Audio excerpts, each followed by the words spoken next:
that's not, I don't think that should be. Go ahead, no. I'm a water and wastewater operator, so I felt correct you on a few things on the flowback situation. In Pennsylvania, they didn't tell the oil and gas companies that they couldn't bring they didn't tell them to stop bringing their flowback to the municipal water, wastewater plants. They asked them. And you cited that it was because they weren't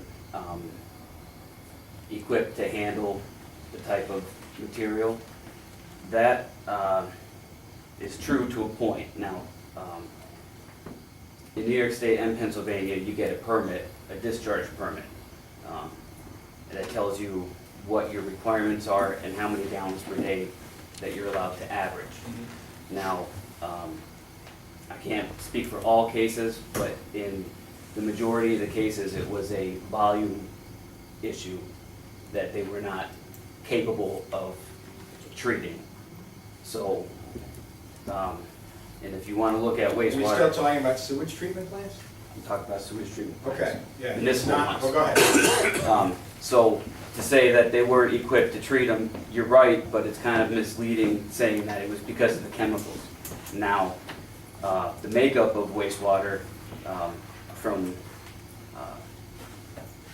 natural gas drilling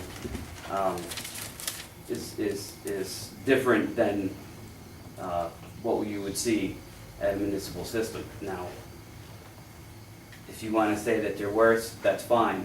The problem is that they have to disclose that information to the wastewater operator.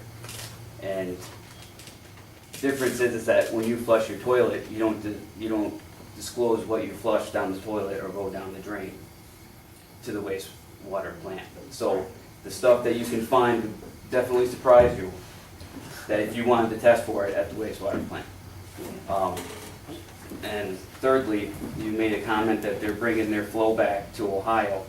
That may be true for some of the companies, but as the majority, they're treating it on site with mobile wastewater treatment facilities. And two of the companies I talked to they're recycling their flow back.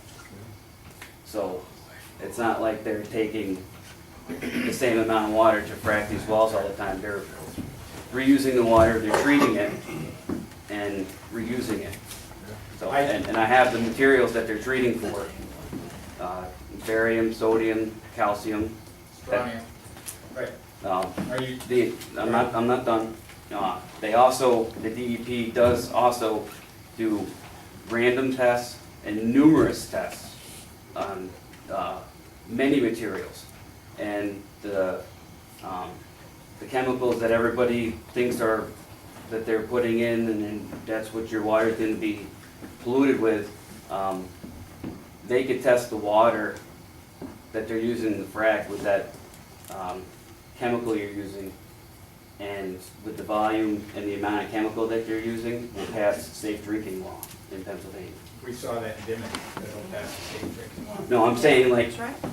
exactly, before they inject it, you could take a water sample and it will pass, because they're using less than 5% of that chemical in the whole solution. So you're talking a few billion gallons. First of all, thank you for your comment. Denise, sec- did you? All right, I'll just say thank you for your comment. Denise, did you? Okay. Yeah.